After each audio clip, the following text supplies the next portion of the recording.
Good evening, Toastmasters. A home without a book is like your body without a soul. Reading books is one of my favorite hobbies. I have a library full of books.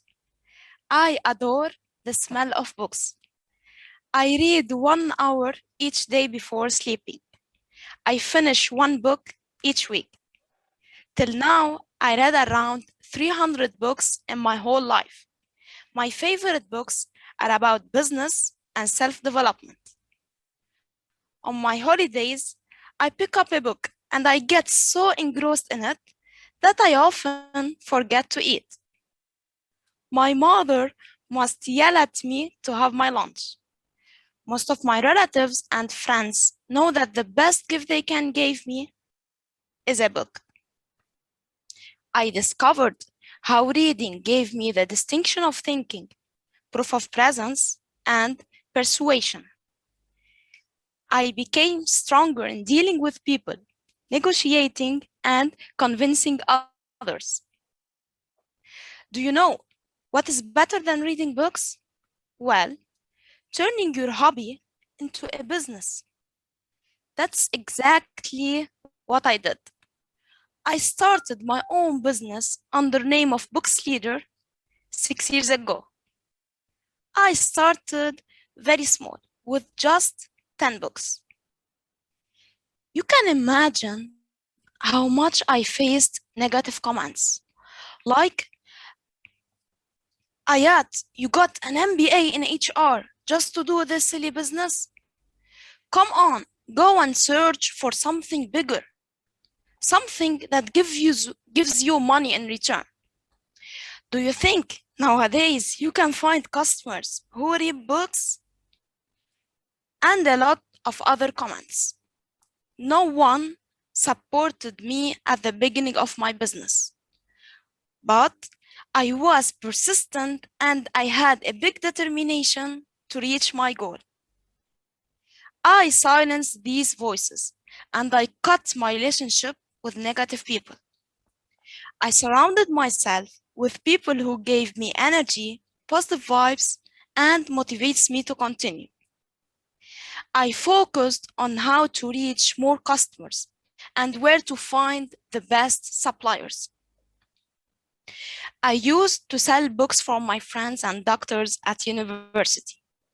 Later on, I started finding new customers through Facebook and Instagram. Then I used these platforms to invite more businessmen, doctors, and public speakers to like my page. I relied on satisfying customers with good quality and prices to take advantage of the word of mouth between people. This path wasn't so easy. I faced some problems while working on my startup. One day, I prepared myself for a book event. I stayed home from 9 a.m. till 2 p.m., enthusiastic and motivated to sell a lot of books. The surprising thing was that I did not sell even one book. No one attended my event as well. That day, I received a lot of bullying from people around me. I was very sad because I expected something and what happened was totally the opposite. However, after analyzing the situation, I noticed that I made a big mistake. I posted for my event just one day before, and it was Saturday as well. People planned for their weekend. Some people weren't free to come, the others did not even see the post. However, after around 5 or 6 days, I received a lot of calls from customers who want to reserve their books.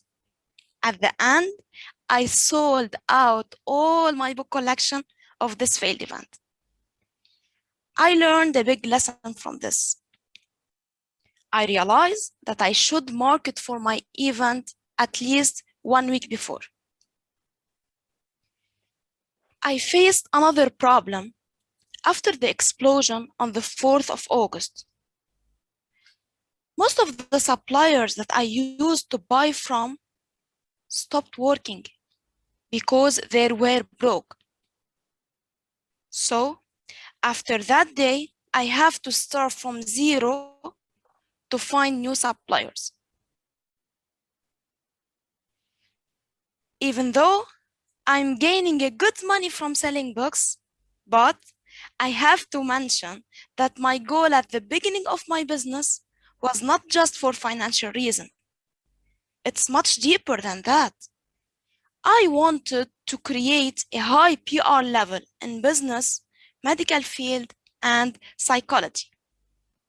Today, I have more than 1,000 customers. Most of my customers are from these fields. In addition, I sell books for small businesses. From my experience in selling books, I realized that nothing is impossible. Think outside the box and for sure you will succeed. Trust your business, trust your God, and go on. I believe even in this bad economic state in Lebanon, you can do something. Just if you trust yourself. From this small idea and step by step, you can touch the sky. Now it's your turn to create your zone in business. Think about it. Follow your passion, follow your intuition, and do it. Don't ask God to guide your footsteps if you're not willing to move your feet. Thank you. Back to you, fellow Toastmasters.